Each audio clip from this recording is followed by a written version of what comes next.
Halo Sobat Pratama semuanya, perkenalkan saya Salsabila, biasa disapa Salsa. Pada kesempatan kali ini saya akan membawakan acara tanya jawab terkait dengan webinar sebelumnya pada tanggal 4 November kemarin dengan isu PPh dan PPN untuk pengakuan pendapatan sesuai dengan PSAK 72.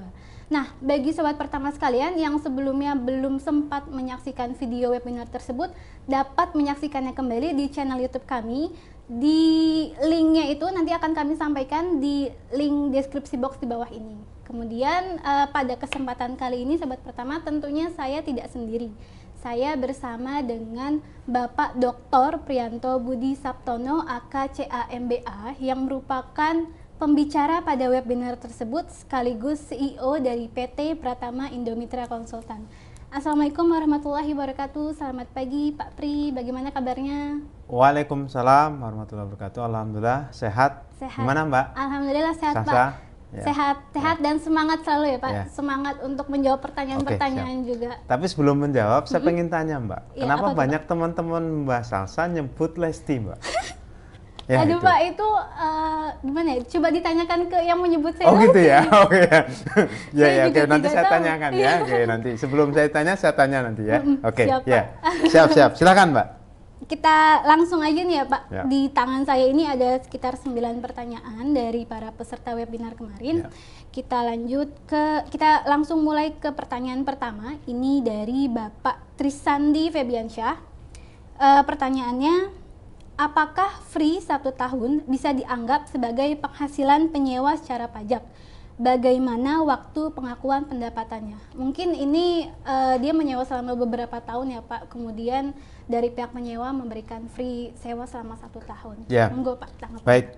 Free itu juga bagian dari performance obligation. Jadi kita harus mempertimbangkan performance obligation itu kan berarti si pihak lesor dia kan menyediakan, dia punya kewajiban. Dia punya kewajiban untuk menyediakan areal untuk disewa. Itu kan ada nilainya. Jadi harus dibuat pengakuan pendapatan juga. Meskipun nanti pada awalnya adalah gratis ya. Nah, ini nggak gratis, artinya yang free itu harus diperhitungkan ya dengan total pembayaran selama ini berapa. Jadi kalau contoh saya di webinar tanggal 4 November itu, misalkan gini, tagihan bulanan 100 kali 12, tagihan bulanan pulsa ya, ini kan terkait dengan telekomunikasi. Selama periode itu di awal ada tanda kutip bonus berupa HP. Padahal itu bonus, Iya. tapi dalam bahasa pajak enggak. Itu ada Tetap harganya. sebagai, ya. Dalam bahasa accounting ya, bukan pajak. Ada harganya. Jadi 100 kali 12, 1.200 itu harus dipecah ke dalam 2 performance obligation. Pertama adalah harga handphone, kemudian yang kedua adalah pulsanya sendiri. Nah, pulsanya sendiri memang nggak 100, pasti lebih kecil karena di dalamnya juga ada harga handphone. Jadi dalam konteks ini ketika lesor menganggap free, nah berarti yang sebelum-sebelumnya itu sudah mengcover juga yang free itu. Makanya harus dibuat proporsional. Jadi ada biayanya, ada pendapatannya. Pendapatannya apa? Pendapatannya itu udah nempel di yang nggak free. Yang nggak free-nya. Ya gitu, sama seperti contoh yang saya buat ya, contoh terkait dengan pulsa 100.000 kali 12, Ada di bonus situ HP. ada HP. HP-nya itu kan free, enggak. Jadi pulsa 100.000 harus dipecah juga untuk yang HP. Demikian Mbak. Oke, Baik, ya. cukup jelas ya Pak Ya. Jawabannya untuk Pak Trisandi. Kita lanjut ke pertanyaan kedua dari Bapak Yuda Indra Perkasa. Pertanyaannya, PSAK 72 mengakibatkan ekualisasi LK dan laporan PPN tidak sama. Kemudian ini ada pertanyaan lanjutannya, apakah untuk cicilan in-house sudah diterbitkan faktur?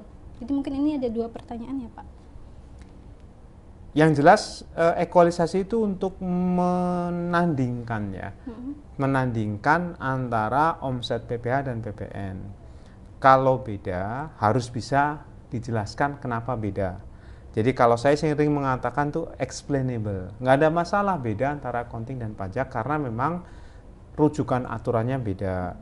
Kalau penghasilan kan memang kena pajaknya di penghasilannya, sementara kalau PPN kan kena pajaknya di penyerahannya. Nah, dasar pengenanya juga bisa jadi beda. Contoh, pada saat misalkan kayak tadi pemberian cuma-cuma PPN-nya kena tapi PPh-nya nggak kena karena bukan bagian dari penghasilan. Itu yang ekualisasi.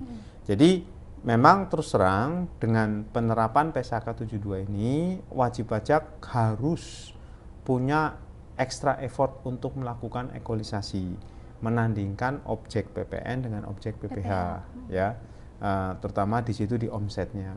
Oke, itu yang pertama. Kemudian yang kedua, pembayaran, saya nggak tahu nih pembayaran in-house itu maksudnya apa ya. Tapi intinya gini, kalau memang itu uang muka, aspek akuntansinya jelas, yaitu bagian dari bank pada kontrak liability. Dulu memang namanya akun uang muka, tapi di PSAK 72 itu ada akun, ya pengenalan akun baru namanya kontrak liability. Sebenarnya sama sih, uang muka penjualan, kontrak liability juga sama-sama di post liability ya, di laporan posisi keuangan.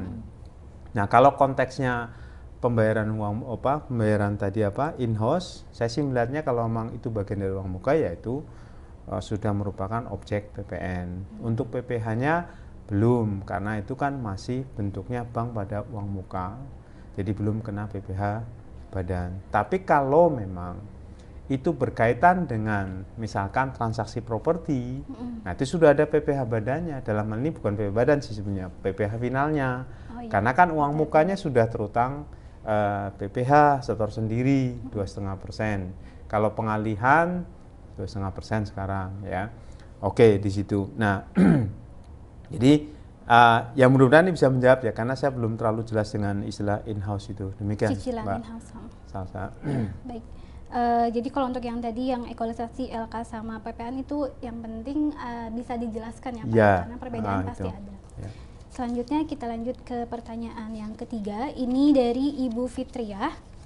Pertanyaannya ini sebenarnya lanjutan terkait penjualan apartemen dengan gratis AC Pak yang kemarin. Jadi untuk AC tersebut tadi apakah dapat diterbitkan faktur pajaknya Pak? Misalnya faktur pajak dengan kode transaksi pemberian cuma-cuma atau faktur pajak yang memenuhi klasifikasi pemberian cuma-cuma sehingga atas pendapatan AC tadi dapat diakui oleh akuntansi dan pajak sebagai pendapatan. Artinya tidak ada koreksi fiskal di sini. Tapi untuk PPN ini tidak terutang. Itu bagaimana Pak? Ya, Ibu Fitriah ya. Ya, Fitriah. Jadi memang kalau apartemennya clear lah, apartemennya clear karena memang yang PSAK 23, PSAK 72 oke, nggak memiliki perbedaan perlakuan untuk yang apartemen. Tapi AC ini punya perbedaan signifikan. Kalau yang lama ya sudah itu dianggap sebagai gratis, pemberian cuma-cuma. Tapi kalau yang baru di PSAK 72 itu dianggap sebagai penjualan. Karena ada dua performance obligation. Artinya di sini si developer dia punya dua kewajiban ya yang harus dilaksanakan. Itulah kenapa disebut dengan performance obligation ya, kewajiban pelaksanaan. Jadi dia punya dua kewajiban yang harus dilaksanakan. Pertama adalah menyerahkan apartemen, yang kedua menyerahkan AC. Jadi AC itu pun juga sama, nanti harus dihitung juga. Harus dihitung sama seperti tadi kayak misalkan telekomunikasi ya. Jadi apartemen itu bagian dari, jadi nilai penjualan apartemen itu harus dipecah juga untuk kepentingan AC. AC-nya berapa? Nah, AC-nya itu harus dilihat berapa sih harga pasarnya. Makanya kan ada konsep relative standalone selling price. Nah, itu harus ada. Nah, memang akan muncul masalah di sini. Sekarang dari sisi akuntansi sesuai dengan PSAK 72 itu penjualan. Tapi ngelihat kontraknya itu pemberian cuma-cuma. Nah, pajaknya gimana? Saya sih berpendapat pajaknya ikut yang lama. Jadi itu pemberian cuma-cuma. Tapi nanti pemberian cuma-cuma dengan penjualan tuh beda. pemberian cuma-cuma kan menggunakan DPP sesuai dengan harga pokok, ya kan? Sementara kalau misalkan pakai P172 itu kan pakai standalone selling price, jadi relatif. Artinya bisa jadi nggak sama dengan harga pokok, bisa jadi nggak sama dengan harga jual ditambah margin wajar. Nah itu beda. Nah ini kan si developer harus menjelaskan. Kalau saya berpendapat itu ya tetap pemberian cuma-cuma sesuai dengan kontraknya. Memang sesuai dengan kontraknya, cuma cara menerjemahkan kontrak beda antara legal, akuntansi dan pajak. Nah pajaknya ini yang saya melihatnya akan memunculkan dispute, bisa jadi dispute ya dengan teman-teman di kantor pajak karena loh ini kok angkanya beda, harusnya pakai ini dong karena ini penjualan, ini bukan pemberian cuma-cuma. Nah padahal kan esensinya pemberian cuma-cuma secara legal, cuman gara-gara PSHK 72 dianggap sebagai penjualan. Nah itu akan dispute di situ Mbak. Ya, bisa dijelaskan kembali ya, Pak. Pertanyaan keempat ini dari Celebes Natural Gas. Pertanyaannya, jika invoice kami memakai periode 1 minggu dan pada saat minggu periode bulan yang berbeda, apakah invoice harus berbeda atau boleh menjadi satu dan pembukuannya dibagi sesuai pendapatan bulan tersebut? Nah itu pertanyaan yang pertama, dijawab dulu atau? Saya jawab dulu ya. Baik, Pak. Ini invoice atau faktur pajak ya? Di sini sih pertanyaannya invoice Pak. Oke. Nah ini kalau invoice itu kan sebetulnya ngikutin kapan terjadi transfer of control. Jadi kalau pengakuan pendapatan di dalam PSHK 72 itu kan mengacu pada dua konsep. Konsep pertama adalah at a point in time. Jadi terjadi penyerahan pada satu waktu. Ini biasanya untuk barang. Jadi kalau saya baca di basis for conclusion on IFRS 15 itu biasanya untuk barang. Kalau jasa ini sebenarnya transfer controlnya terjadi sepanjang waktu. Sepanjang waktu kan misalkan saya nggak tahu nih Celebes Gas ini apakah toll fee. Ini kalau misalnya apa tadi perusahaannya? Celebes Natural Gas. Celebes Natural Gas. Nah, ini saya menebak nih, Celebes Natural Gas itu apakah jual gas? Kalau jual gas bumi itu kan berarti pilihannya melalui apa? Ya, melalui apa itu pertama ada yang melalui pipa. Nah, ini berarti kan jualnya dilihat di cut. Soalnya penjualan pada ujung pipa si penjual dengan si pembeli itu beda. Jadi nanti ada gas balance di dalamnya.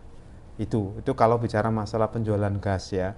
Nah, gas balance ini di sini udah kejual tapi belum nyampe ke pembeli. Karena kan masih di dalam pipa. Ya, masih di dalam pipa. Ini kalau pakai pipa.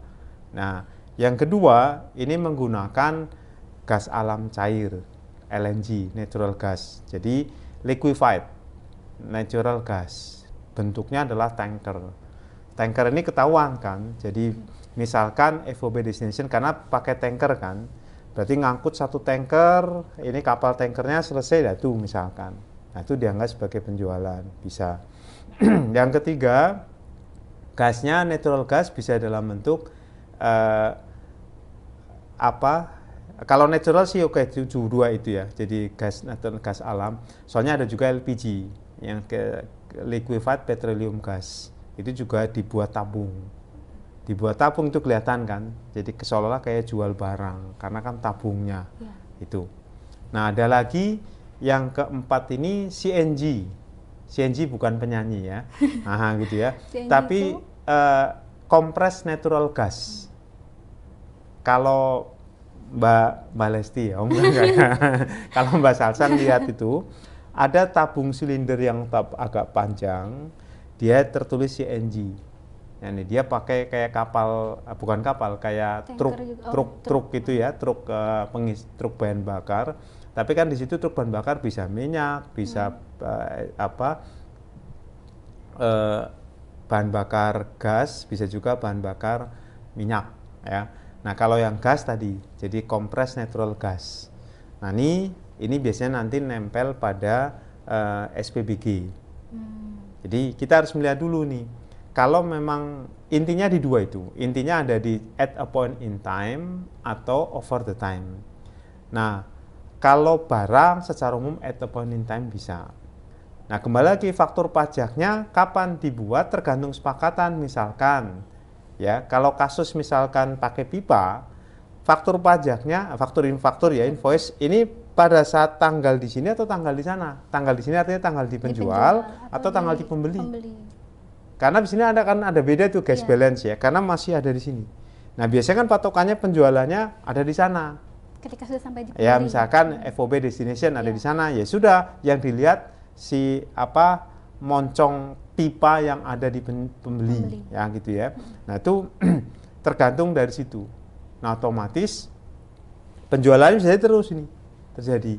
Tapi cut off-nya ketika keluar dari pipa masuk ke misalkan katakanlah ya, masuk ke tabung gas yang ada di pembeli. Nah, itu berarti di situ. Ya. Jadi masalah invoice kapan itu tergantung kontrak. Intinya pengakuan pendapatannya terjadi pada saat tadi dua pilihannya. Nah, ini saya menduga seller based natural gas ini dalam posisi natural gas berarti dia upstream merger atau memang dia downstream merger. Upstream oil and gas ya, upstream oil and gas company. Kalau upstream oil and gas company berarti memang dia eksplorasi, ketemu gas, kemudian dijual. Kalau itu lebih gampang. Tapi kemungkinan ini ke seller based natural gas kan dia di downstream ya, jadi hilir. Kalau hilir ya pilihannya tadi dia berarti ada 4 cara mendistribusikan gas. Atau bisa juga dia itu bertindak, si seller based natural gas ini bertindak sebagai penyedia pipanya. Dia akan mendapatkan pendapatan berupa, toll fee. Oh iya, jasa toll fee. Toll fee itu berarti dia yang booster ya, dia yang mendorong gas. Ini kan gas keluar dari penjual. Didorong supaya nyampe ke pembeli. Nah, itu didorong. Nah, itu dapat fee-nya. Nah, kalau ini juga over the time.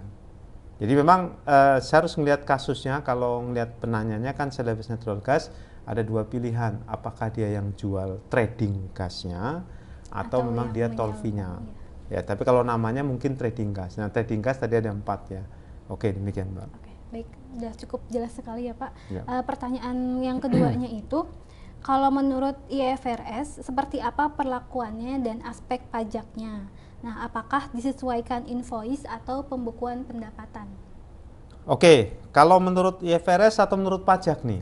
Di sini menurut IFRS dan pajak Pak. Oke, kalau menurut IFRS sekali lagi itu kan sudah tertuang di PSAK 72. Ya. Pengakuan pendapatannya ada pada saat transfer of control. Transfer of control terjadi pada at a point in time untuk barang atau over the time.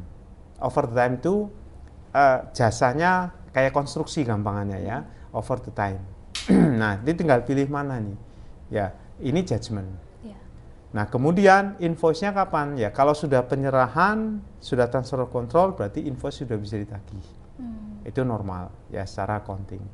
Nah, secara pajak, pajaknya apa dulu nih? Kalau pajak PPh, ya kembali lagi kalau memang nggak ada angka estimasi, angka diskon yang diprediksi, semuanya berdasarkan data, itu oke. Muncul masalah dari segi PPh kalau nanti ada angka-angka yang di dalamnya masih berupa estimasi. Nah, pajak nggak ngakuin itu estimasi. Cuman masalahnya accounting mengakui. Ada perbedaan di situ. Berarti kan selalu terjadi perbedaan nih. Kayak tadi misalkan ada bonus, ada diskon, ada rabat, ada sales after service. Ini. Nah, ini kembali kalau misalkan modelnya kalau misalkan ini yang bertanya ya sesuai dengan kasus di dia, ya memang IFRS tadi ya over the time atau at the point in time. Saya sih melihatnya kalau barang at the point in time. Gas itu kan barang ya, walaupun nggak kelihatan. Nah, kemudian kalau pajak pertambahan nilai ini juga kalau misalkan jualan gas itu kan otomatis non objek PPN, gas bumi. Tapi, nah ini kalau yang penjualannya di level upstream. Tapi kalau di trading ini dianggap objek PPN. Nah, ini cara menafsirkan di Undang-Undang PPN juga beda. Ada yang menafsirkan yang nggak terutang yang pertama aja pas explore, jadi upstream dijual. Tapi kalau sudah deket trader itu terutang PPN. Jadi perlu Karena dilihat dulu ya Pak ya. ya, jadi harus dilihat. Kalau selebes natural gas kan kemungkinan trader. Nah, berarti terutang PPN. Nah, PPN-nya kapan? Ya, penyerahan. Penyerahannya kapan? Penyerahannya ya terjadi pada saat tadi transfer of control.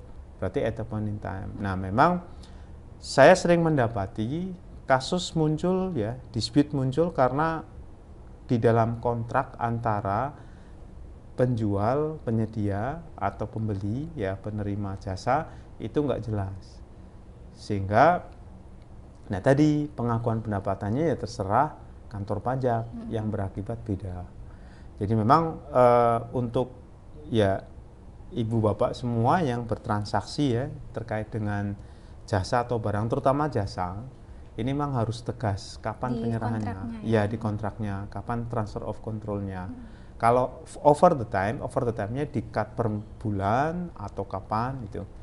Nah, kalau di PPN tambah satu lagi, place of supply-nya, tempat penyerahannya di mana.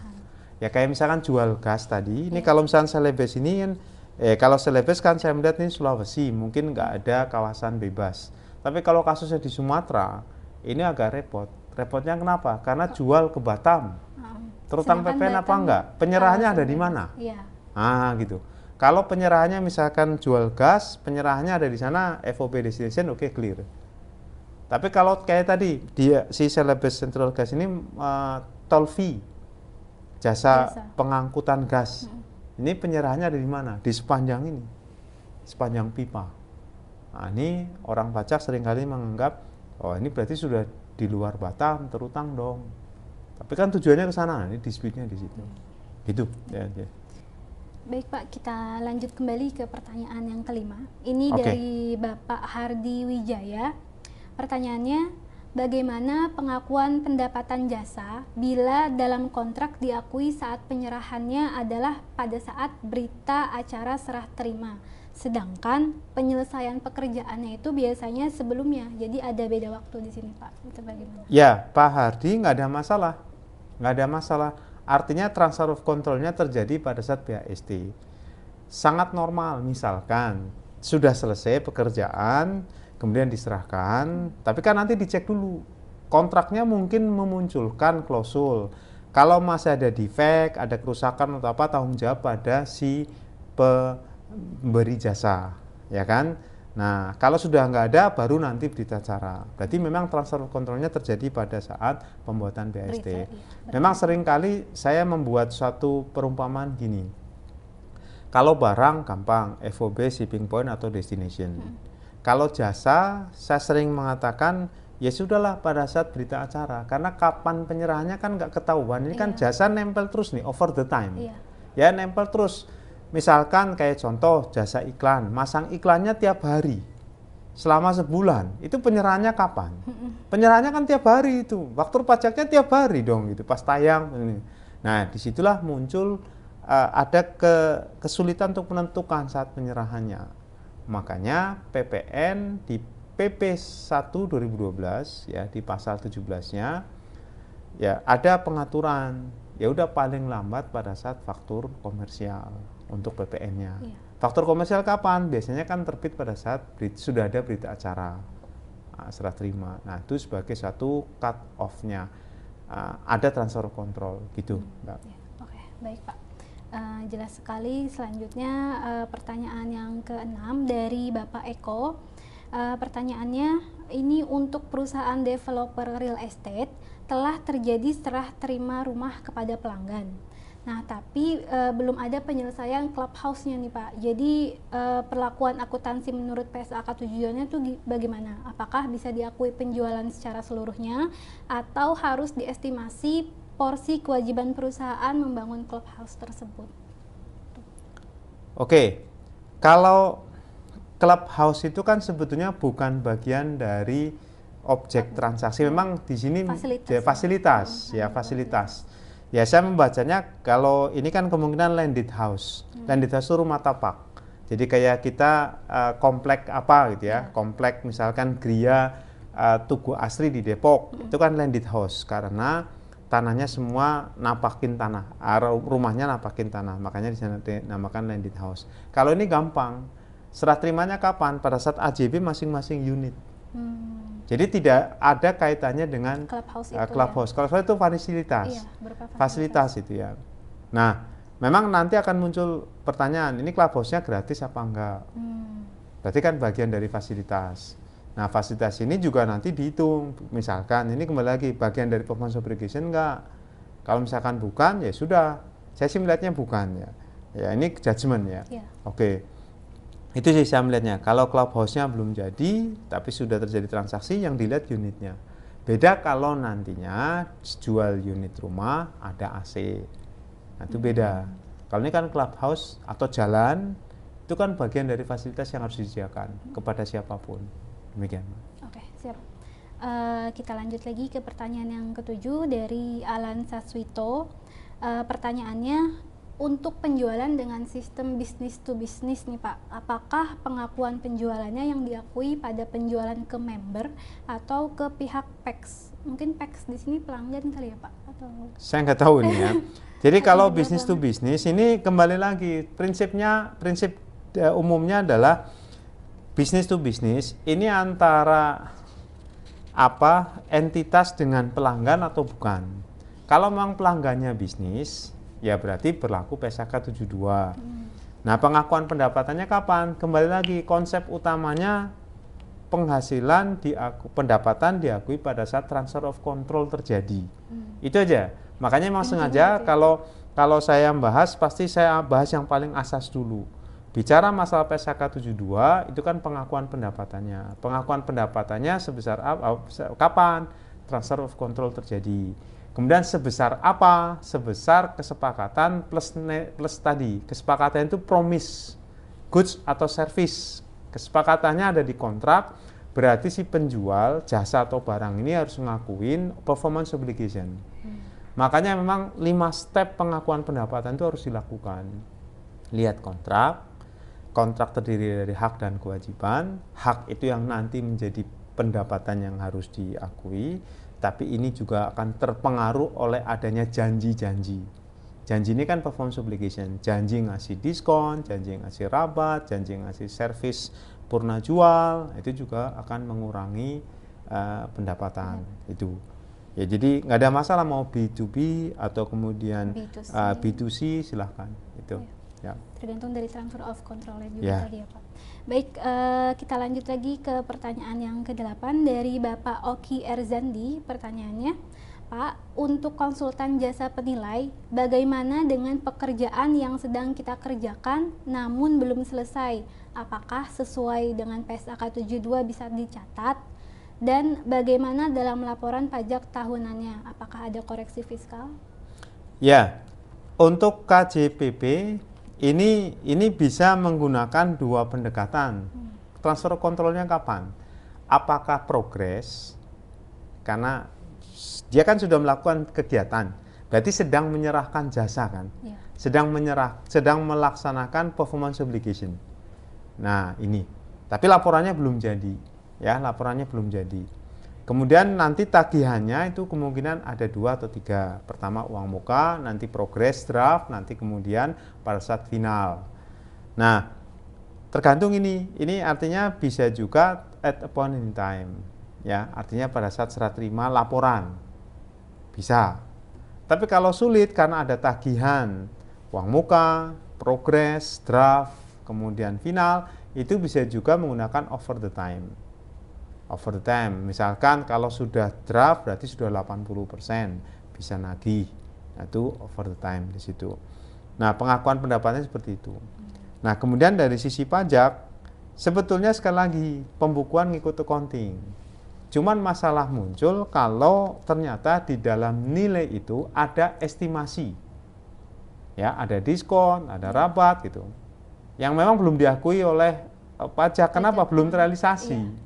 Pajak mengakuinya ya, pajak mengaku yang udah gitu.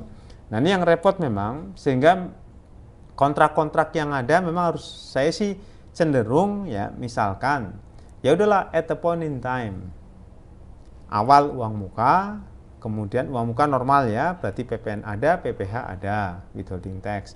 Kemudian yang terakhir pada saat final.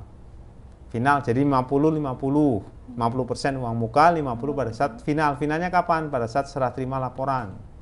Nah, itu gampang karena ya udah realnya berapa. Memang kalau ada diskon ya diskon. Kalau nggak ada ya nggak ada. Nah, ini kan realnya kapan? Laporan dikasih, sudah ada serah terima, pekerjaan selesai, at a point in time. Pada saat itu sudah ada transfer of control. Berarti sudah bisa akui pendapatan. Gitu sih, Pak. Oh ya. Baik, Pak. Bapak Oki ya. Iya, kita masuk ke pertanyaan terakhir nih, Pak, dari Ibu Irma Martani. Pak, kalau dapat rabat tapi tidak terima uang, jadi langsung mengurangi utang piutang, apakah dianggap sebagai pendapatan? Ya, kalau posisi penjual kemudian ngasih rabat, nah rabatnya itu nanti sebenarnya mengurangi pendapatan, ya kan? Sama normalnya mengurangi pendapatan. Kalau memang sudah dikasih di awal, berarti sudah secara pajak sama accounting sama. Tapi kalau dikasihnya di belakang, itu yang nanti masalah. Kenapa? Secara pajak belum diakui dan tidak diakui, karena nanti dianggap sebagai cashback. Tapi kalau nggak ada duit, ya berarti harus ada adjustment terhadap penjualan. Penjualannya 100, rabatnya misalkan 10, 10-nya di belakang.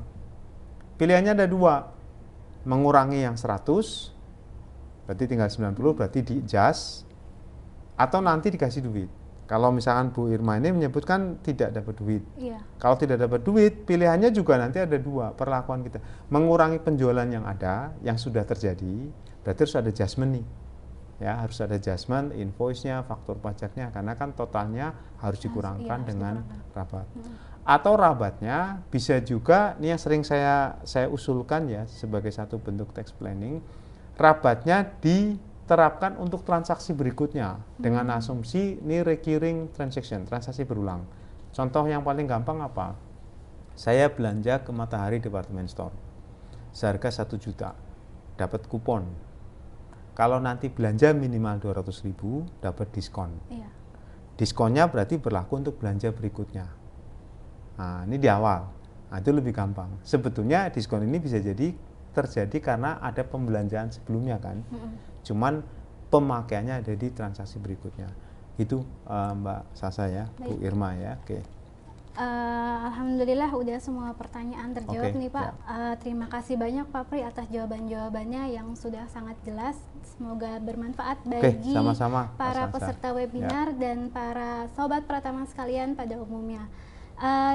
Saya juga mau mengingatkan kembali nih untuk sobat Pratama sekalian, jangan lupa untuk terus mendukung channel kita di Pratama Indomitra dengan cara gampang banget, gratis lagi, cukup dengan subscribe, like, dan nyalakan lonceng notifikasinya juga, jangan lupa agar terus mendapatkan informasi-informasi terupdate dari video-video kita. Dengan begitu nanti kita akan lebih semangat lagi untuk membuat video-video seputar perpajakan dan kita dapat menjadi channel perpajakan nomor 1 di Indonesia. Terima kasih banyak, saya Salsa pamit undur diri. Sampai berjumpa kembali di video-video kami selanjutnya. Assalamualaikum.